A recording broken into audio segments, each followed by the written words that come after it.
Hi everyone, how are you all doing? I wonder, what was the last choice that you made? We make choices all the time, and I've got a bit of a challenge for you. I'm going to give you some questions which have two choices as possible answers. I'd like you to choose one of them.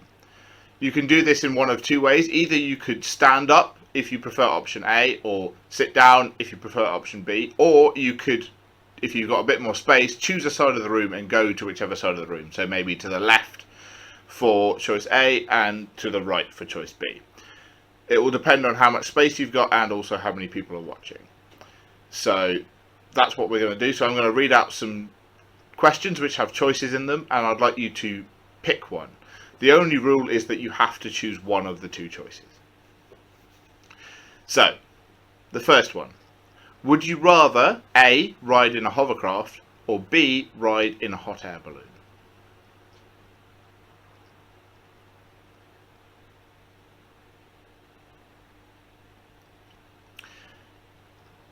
Next one.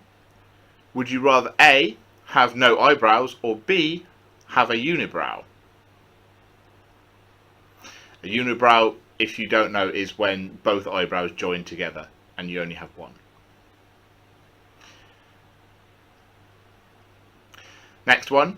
Would you rather A, drink a pint of mustard in one go, or B, use mustard as toothpaste for a week? I think this one might depend on how much mustard you can cope with at one time. Next question. Would you rather A, go to an amusement park, or B, go to a family reunion? If you're doing this with your family, you may have to explain why you don't want to go to a family reunion. And the final one for now is, would you rather have A, a missing finger, or B, an extra toe? Would you rather have A, a missing finger, or B, an extra toe?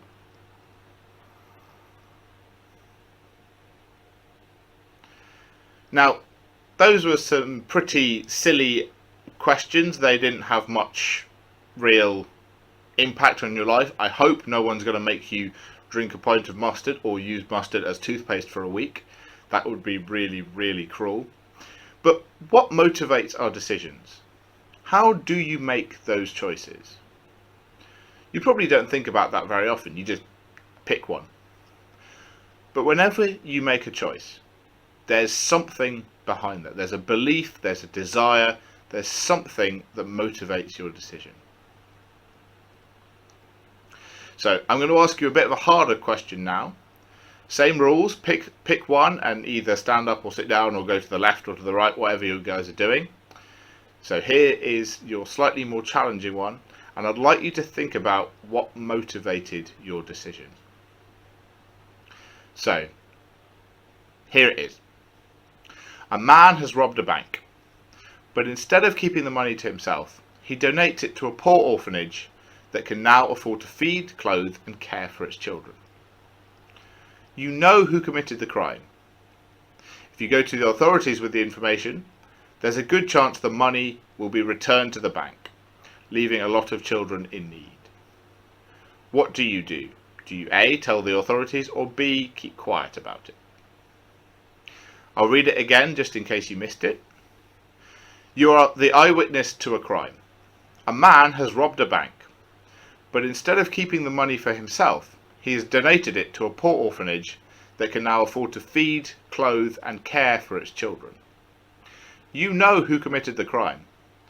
If you go to the police with the information, there's a good chance the money will be returned to the bank, leaving a lot of children in need.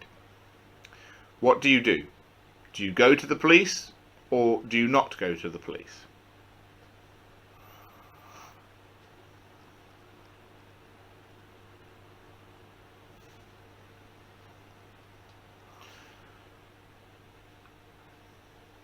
That one was probably a lot harder.